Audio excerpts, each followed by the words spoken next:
Quand ses disciples lui posèrent cette question, « Rabbi, qui a péché, cet homme ou ses parents pour qu'il soit né aveugle ?» Le Seigneur a écarté cette superstition en disant « Ce n'est pas que lui ou ses parents aient péché, mais c'est afin que les œuvres de Dieu soient manifestées en lui. » Jean 9, 2, 3. Le Fils est l'instrument des œuvres de Dieu. Le Seigneur Jésus avait déjà dit « Mon Père agit jusqu'à présent, mais aussi j'agis. » Tout ce que le Père fait, le Fils aussi le fait, pareillement. Car le Père aime le Fils, il lui montre tout ce qu'il fait, et il lui montrera des œuvres plus grandes que celles-ci. Jean 5, 17, 20. Les œuvres de Dieu, donner la vue par le Fils à ceux qui sont nés aveugles, les amenant à adorer. Et Dieu ne se soucie pas de ce que vous adoriez son Fils. Il ne sera pas jaloux de son Fils, parce qu'il s'est lui-même lié à son Fils. Il l'a mis sur un pied d'égalité avec lui. Et il l'a investi de ses propres droits et prérogatives. Adorer le Fils, c'est adorer le Père, parce que le Père et le Fils sont un.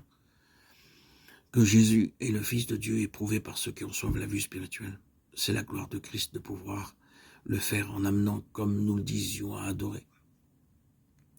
C'est une grande chose de le réaliser, même si ce n'est qu'un peu. C'est une grande chose de le réaliser, même si ce n'est qu'un peu. Oui, c'est une grande chose d'avoir nos yeux ouverts. C'est une grande chose d'avoir nos yeux ouverts au début et dans le fondement. C'est une grande chose, alors que nous avançons, d'avoir nos yeux ouverts encore et encore, pour voir ce que personne n'a été capable de nous montrer, ce pourquoi nous avons lutté, afin de voir et comprendre.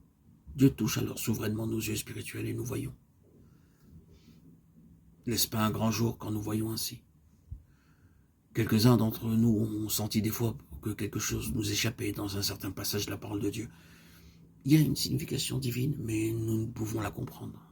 Nous avons tourné en rond, nous avons cherché de l'aide chez les autres, nous sommes allés à toutes les autorités avec ce passage particulier, mais nous sommes restés au même point. Beaucoup de bonnes choses nous sont dites, mais d'une façon ou d'une autre, nous sentons qu'il y a quelque chose que nous ne saisissons pas. Nous l'avons remis au Seigneur en lui disant « Seigneur, si tu veux que nous le comprenions, veuille nous le montrer en beau moment, non pas seulement en vue d'information, mais quand ce sera nécessaire pour servir à un dessein. » Nous avons confié cette question au Seigneur et en poursuivant notre route tranquillement occupée peut-être à quelque chose d'autre, la chose est revenue. Elle s'est éclairée entièrement et nous avons vu. Nos visages étaient rayonnants. Nous pouvons signer beaucoup de choses de ce genre au cours de notre vie. Elles sont juste venues et nous les avons reçues. Elles ne peuvent nous être ôtées. Or, mon intérêt ici, c'est tout simplement d'illustrer combien cette irruption de lumière en nous est immense, comme elle nous élève, comme elle nous remplit de gloire, comme la lumière spirituelle change notre perspective quand elle se manifeste. La lumière qui n'est pas de ce monde, mais d'en haut.